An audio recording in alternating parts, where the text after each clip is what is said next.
Bismillahirrahmanirrahim. Today we are going to discuss about of combination of capacitors.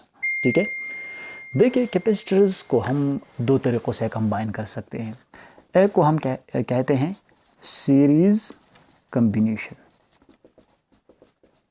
ठीक है, और दूसरा क्या होता है, ये होता है पैरेलल कम्बिनेशन।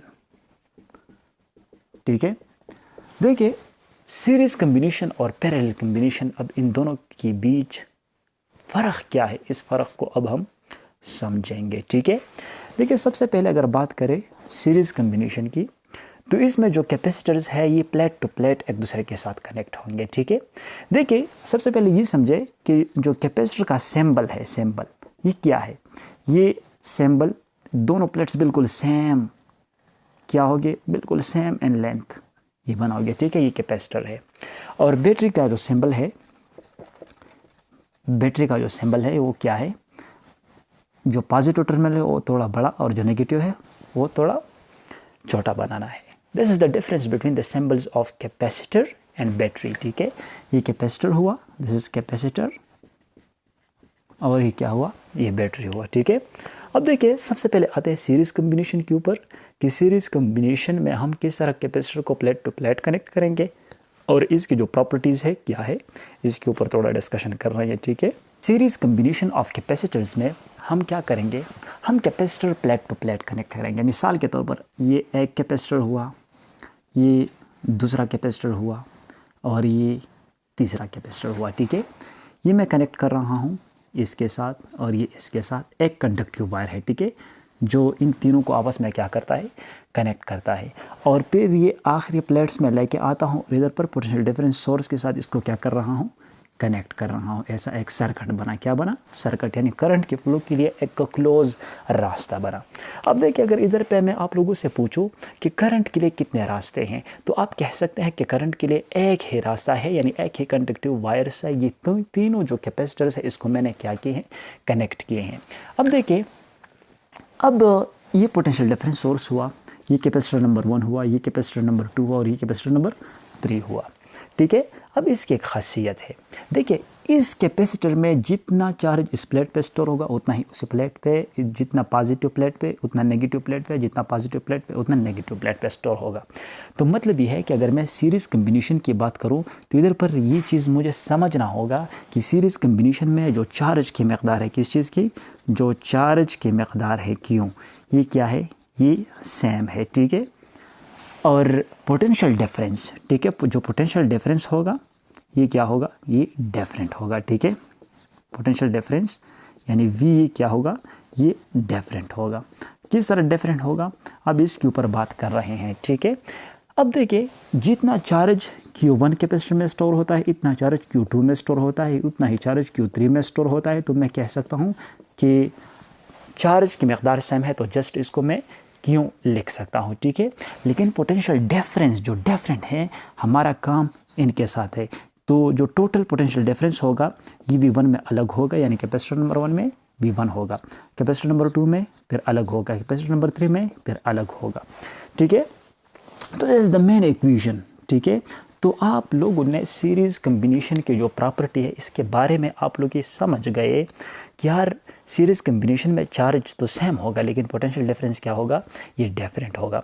अब देखिए अकॉर्डिंग टू जो हमने पहले कहा था कि चार्ज कब ज़्यादा होगा, जब मैं पोटेंशियल डिफरेंस को ज़्यादा देता हूँ, प्रोपोर्शनलिटी को हटाने के लिए इधर पर मैं कांस्टेंट लगाता हूँ, और भी अपनी जगह पर ये कांस्टेंट क्या है, C है, इसको कहते हैं कैपेसिटेंस। और कैपेसिटेंस किसको कहते हैं, ये कैपेसिटर की एक अहलियत होती है, काबिलियत होती है कि कितना चार्ज इसमें आता है। ठीक है, अब देखिए इधर पे जो डिफरेंट है ये पोटेंशियल डिफरेंस है, ये डिफरेंट है।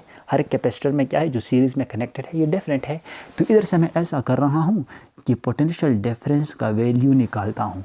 तो देखिए निकाले जी, Q अपनी जगह पर लिखे, C उधर पे आएगा डिवीज़न में, V अपनी जगह पर लिखे। ठीक है, अब देखिए अगर इसको V टोटल की जगह मैं क्या लिखूँ, इसको आप इक्विवेलेंट भी कह सकते हैं, इसको आप नेट वोल्टेज भी कह सकते हैं। ठीक है, तो V total is equal to Q divided by C total. ठीक है, अगर V1 के लिए लिखता हूँ तो मैं लिखता हूँ V1 is equal to Q by C1। V2 के लिए लिखता हूँ तो V2 is equal to Q divided by C2। अगर V3 के लिए लिखता हूँ तो लिख सकता हूँ कि V3 is equal to Q divided by C3। अब इधर पे क्वेश्चन अराइज होता है, कोई मुझे बता सकता है कि Q के साथ मैंने 1 2 3 क्यों नहीं लिखा? वजह ये है कि ये जस्ट Q के बराबर है, क्योंकि चार्ज क्या है, सेम है। तो इसी कैपेसिटर में जो चार्जेस है, जो चार्ज स्टोर होते हैं दोनों प्लेट्स के ऊपर, ये क्या है, ये सेम है।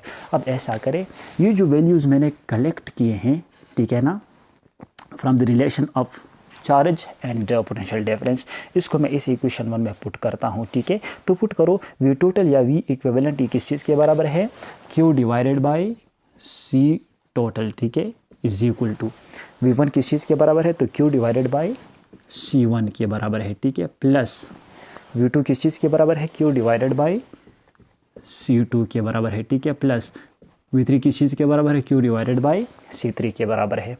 अब देखिए मैं क्या कर रहा हूँ, इधर पे जो Q divided by C total है इज इक्वल टू, इधर से मैं Q कॉमन ले सकता हूँ बिल्कुल, तो 1 ओवर C1 इधर पे बाकी रहा, 1 ओवर C2 बाकी रहा, 1 ओवर C3 बाकी रहा, ठीक है। अब इस इक्वलिटी की इस बार भी क्यों है और इस बार भी क्यों है, तो ये क्या है, ख़त्म हुआ, कैंसिल हुआ आपस में। तो क्या बाकी रहा, 1 ओवर C टोटल रहा, 1 over C1 is plus 1 over C2 plus 1 over C3, ये बाकी रहा, ठीक है। अब इसका मतलब क्या है, इसका मतलब क्या है, इसका मतलब ये है कि जो टोटल कैपेसिटेंस है कि कौन से कैपेसिटर्स का, जो सीरीज़ में कनेक्टेड है, ये टोटल कैपेसिटेंस ये कम होगा, किस चीज़ से कम होगा, इंडिविजुअल कैपेसिटेंस से, ठीक है। और इसके ऊपर थोड़ा हम प्रॉब्लम्स करके और भी इसको समझेंगे, लेकिन इसका मतलब ये है कि जो टोटल कैपेसिटेंस या इक्विवेलेंट कैपेसिटेंस आपको नज़र आता है, बिल्कुल ये कम होगा, किस चीज़ से कम होगा, इंडिविजुअल कैपेसिटेंस से, ठीक है। ये ज़रूर क्या होगा, कम होगा। जो प्रॉब्लम्स में हम इसको फिर प्रूफ भी करेंगे, ठीक है। अब देखिए इधर पे, ये तो जस्ट मैंने 3 कैपेसिटर्स के लिए लिखा, ठीक है। अगर मैं आप लोगों से कहूँ या n नंबर ऑफ कैपेसिटर्स के लिए इसको लिखो, तो जनरलाइज करो, तो जब हम जनरलाइज कर रहे हैं इसको, तो 1 over C total is equal to क्या लिखेंगे, 1 over C1 plus 1 over C2 plus 1 over C3 plus 1 over Cn तक आप लोग जा सकते हैं, ठीक है। तो ये क्या है, ये इस तरह जनरलाइज इक्वेशन है जो मैंने इस कैपेसिटर्स के लिए क्या किया, मैंने इस कैपेसिटर्स के लिए लिखा, ठीक है। सो इसका मतलब क्या है, तो वैसे तो मैंने समझाया कि जो इक्विवेलेंट कैपेसिटेंस है ये इंडिविजुअल कैपेसिटेंस से कम होगा, लेकिन आई इंग्लिश में इसका थोड़ा डिफिनीशन भी लिख देते हैं, ठीक है जी। The equivalent capacitance is always smaller than any individual capacitance and combination. मतलब ये हुआ कि अगर मिसाल के तौर पर मेरे पास इस इक्वेशन को अगर मैं ले लूँ, ठीक है, इस इक्वेशन को मैं इधर पे लेता हूँ, C1 इज इक्वल टू, ये मेरे पास 2 है, C2 इज इक्वल टू ये 3 है, C3 इज इक्वल टू ये 5 है।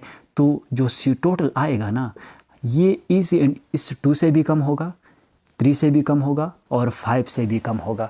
तो क्या है, इंडिविजुअल कैपेसिटेंस से ये जो टोटल कैपेसिटेंस है ये क्या होगा, ये लेस होगा। ये याद रखिए, ये किस चीज़ की प्रॉपर्टी है, ये सीरीज़ कम्बिनेशन में जो मैंने कैपेसिटर्स को कनेक्ट की है ये इसके प्रॉपर्टी है, ठीक है, इसकी खसूसियत है। तो अमूमन एंट्री टेस्ट में ये आ सकता है कि अगर हम सीरीज़ कम्बिनेशन की बात करें तो टोटल कैपेसिटेंस या इक्विवेलेंट कैपेसिटेंस कम होगा या ज़्यादा होगा इंडिविजुअल से, तो आप लोग क्या कहेंगे, कम होगा इंडिविजुअल से, ठीक है। अब आते हैं पैरेलल कम्बिनेशन ऑफ कैपेसिटर्स के ऊपर, ठीक है, पैरेलल कम्बिनेशन ऑफ कैपेसिटर्स। अब देखिए जब हम सीरीज़ की बात कर रहे थे तो हमने प्लेट टू प्लेट कैपेसिटर्स को कनेक्ट किया था और एक कनेक्शन हमने दिया था जो सीरीज़ था, ठीक है। लेकिन पैरेलल में हम ऐसा नहीं करेंगे। पैरेलल में हम क्या करेंगे, ये एक कैपेसिटर हुआ, इसको हम अलग कनेक्शन देंगे, ठीक है, ये दूसरा कैपेसिटर हुआ, इसको अलग देंगे, और ये तीसरा कैपेसिटर हुआ, इसको अलग देंगे, ठीक है। ये कंडक्टिव वायर, ये कंडक्टिव वायर, ये कंडक्टिव वायर, ठीक है। अब देखिए इन तीनों को मैं क्या कर रहा हूँ, इधर पर इसको एक जंक्शन देता हूँ, ठीक है, और इसको कनेक्ट कर रहा हूँ पोटेंशियल डिफरेंस सोर्स है, EMF सोर्स से, ठीक है, potential difference source plus minus, ये क्या हुआ, बैटरी हुई, ठीक है। अब देखिए ये C1 है, ये C2 है और ये C3 है। हर एक के लिए अलग रास्ता है, इधर से करंट जाएगी तो जाएगी इसी रास्ते से कैपेसिटर नंबर 1, इसी रास्ते से कैपेसिटर नंबर 2, इसी रास्ते से कैपेसिटर नंबर 3 में जाएगी। तो देखिए इसकी प्रॉपर्टीज़ क्या है। इसकी प्रॉपर्टीज़ ये है कि इस किस्म की जो कम्बिनेशन है कैपेसिटर्स की, इसमें चार्ज क्या होगा, याद रखिए इसमें चार्ज होगा डिफरेंट। क्यों, क्या होगा, डिफरेंट होगा, ठीक है। इसमें जितना चार्ज है इसमें अलग होगा, इसमें अलग होगा, यानी इन तीनों कैपेसिटर्स में चार्ज की मकदार क्या होगा, ये डिफरेंट होगा।